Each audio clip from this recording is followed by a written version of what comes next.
we have a 500-page document, so it has to get typed up. So that's, is it 500 pages? No, 100-page document.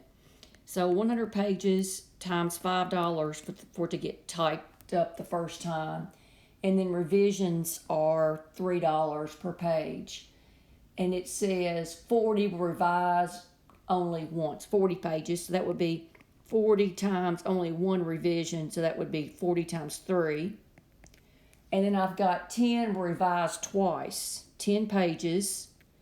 And each page, they're revised twice. And that's going to be $3.